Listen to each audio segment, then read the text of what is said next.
Hai, Assalamualaikum warahmatullahi wabarakatuh. Bertemu lagi bersama Mr. Afifi dalam rancangan Teroka Sains bersama Mr. Afifi. Okey, untuk episod kali ini, untuk pelajar tahun 3, kita akan belajar tentang topik yang pertama, iaitu kemahiran saintifik. Kalau anda belum lagi mendengar tentang topik pengenalan yang telah Mr. Afifi buat, anda boleh klik link di atas ni untuk tengok video sebelum ini. Okey? Jadi untuk teruskan topik ini, jom kita teruskan.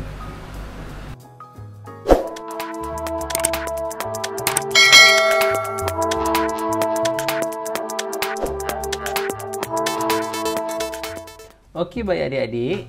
Jadi dalam topik yang pertama ini, apa yang anda akan pelajari adalah anda akan dapat menyenaraikan apakah deria yang terlibat untuk kemahiran proses sains memerhati.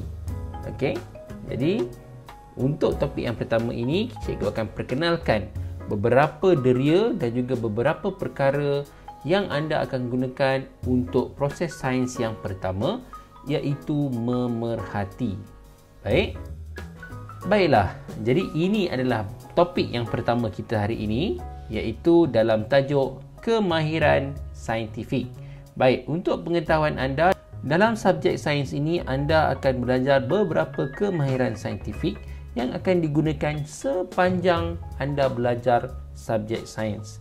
Dan kemahiran ini anda akan gunakan sehingga tahun 6, sehingga tingkatan 1 dan hingga tingkatan 5 dan sehinggalah anda dewasa.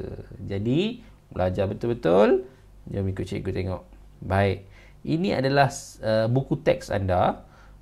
Dia kata Aisyah, Kina, Lim dan Langgi sedang minum petang. Okey, jadi dia kata apa? Sedap betul bau kuih ni. Yang perempuan ni cakap. Kemudian dia kata apa? Rasanya juga manis. Mesin pengisar ais itu berbunyilah. Dan juga yang terakhir, sejuknya cendol ini. Jadi apa yang anda faham dengan gambar ni? Cuba bagi tahu cikgu. Apa dia? Ya, itu adalah sebenarnya proses memerhati dan mereka menyatakan apakah yang mereka dapat perhatikan dengan menggunakan deria-deria yang tertentu. Sebagai contoh, yang pertama, bila dia kata sedap betul bau kuih ini. Apakah deria yang dia gunakan?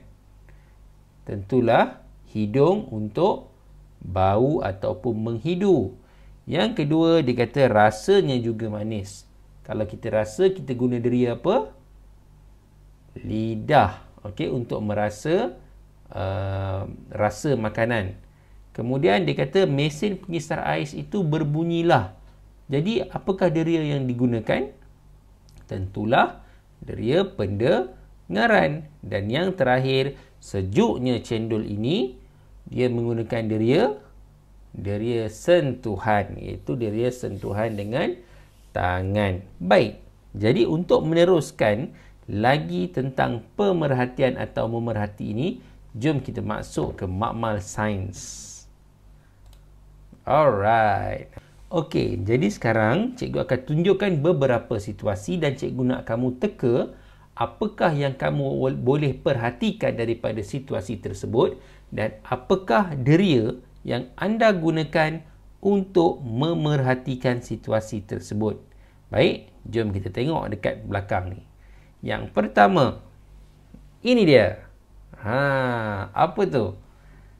Apa dia? Ya, itu adalah bunga api. Jadi bila ada bunga api ni, apakah yang kita dapat perhatikan biasanya? Apa dia? Warna-warni. Betul. Kalau warna-warni, kita gunakan deria apa?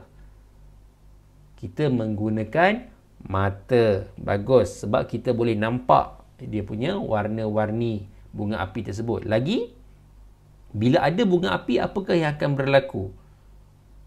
Ya?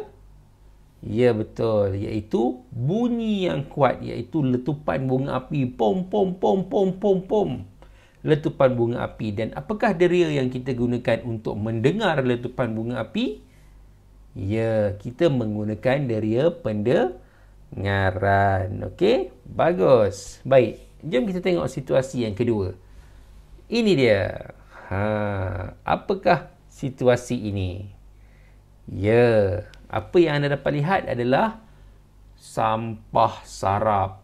Okey, bila ada je sampah sarap, apakah yang anda dapat perhatikan daripada sampah sarap macam tu? Nampak tak lalat penuh menghurung sampah tu? Jadi, apakah yang akan berlaku? Apakah yang anda dapat perhatikan?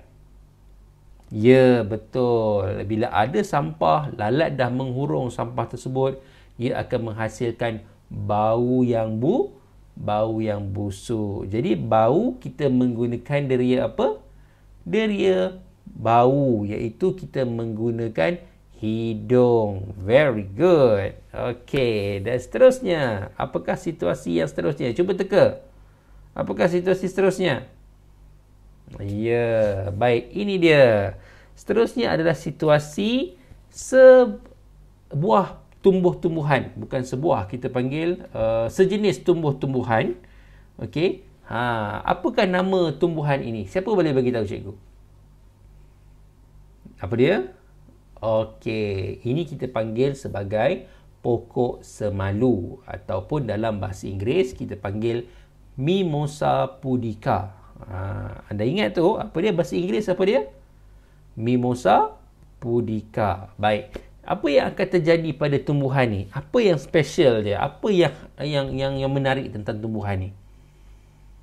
Ya, kita biasanya tumbuhan pokok semalu ini biasanya kita akan apa? Kita akan sentuh, dan apabila disentuh, apa yang akan berlaku? Tumbuhan tersebut telah menguncup, ataupun dia menguncup. Sebab itu kita panggil pokok semalu, sebab dia malu. Kita sentuh, dia malu, ditutup. Jadi itu kita gunakan deria apa? Deria sentuhan. Ya, kita menggunakan deria sentuhan dengan tangan kita. Baik. Dan yang terakhir, situasi yang terakhir adalah yang ini. Ini kamu mesti suka. Betul? Ya, apa dia tu? Kek hari jadi. Siapa yang hari jadi di hari ini? Angkat tangan. Oh, ada. Bagus. Kalau ada, selamat hari jadi. Baik. Jadi cikgu tak nak nyanyi sebab nanti nyanyi lagi lambat.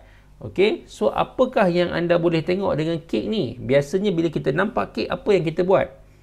Mestilah kita makan. Jadi bila kita makan, apakah rasa kek? Sedap. Jadi apakah deria yang kita gunakan untuk merasa kek tersebut? Kita menggunakan deria rasa. Okey, iaitu menggunakan lidah kita. Bila kita makan, kita boleh rasa kek itu sama ada manis, tawar, pahit, masin dan sebagainya. Jadi itulah sebenarnya proses memerhati, iaitu kita memerhati menggunakan deria yang ada pada tubuh kita. Baik. Faham tak faham? Okey, jadi ini sebenarnya adalah memerhati, iaitu kemahiran menggunakan semua deria untuk mengumpul maklumat tentang sesuatu objek dan fenomena yang berlaku. Apa yang kita nampak je, kita gunakan deria kita. Kita lihat apa yang berlaku. Kita dengar apa yang berlaku. Kita rasa guna tangan kita apa yang berlaku. Kita boleh kita sentuh, and then kita rasa menggunakan lidah kita jika ia boleh dirasa. Dan juga kita boleh apa lagi? Kita boleh mendengar. Okey? Jadi itulah menggunakan deria untuk kemahiran proses sains yang pertama, iaitu memerhati. Baik. Okey, jadi kalau anda melihat dalam buku teks anda, ada satu aktiviti dia, iaitu tekalah saya. Jadi aktiviti ini anda boleh buat bersama guru anda, ataupun anda boleh buat bersama adik-beradik anda di rumah atau kawan-kawan dalam kawasan kejiranan anda. Okey, anda boleh gunakan alat dan bahan yang ada, dan kemudian kita akan main satu permainan, buat satu aktiviti di mana kita akan teka apakah benda tersebut dengan menggunakan deria-deria kita yang tertentu. Okey? Jadi, baik. Cukup setakat itu untuk aktiviti yang pertama ini. iaitu kemahiran proses sains yang pertama, iaitu memerhati. Jadi cikgu harap kamu faham, kamu tahu apakah dia proses sains memerhati dan bagaimana kita nak menggunakan proses sains tersebut dalam subjek sains kita selepas ini. Okey, anda akan mesti menggunakan banyak kemahiran proses sains untuk belajar subjek sains ini. Okey, jadi cukup setakat ini. InsyaAllah kita akan jumpa lagi di episod yang akan datang untuk kemahiran proses sains seterusnya. Bye. Nak tengok banyak lagi video sains Mr. Afifi? Jom ke YouTube channel Mr. Afifi. Jangan lupa klik subscribe dan tekan butang loceng untuk notification. Selamat menonton!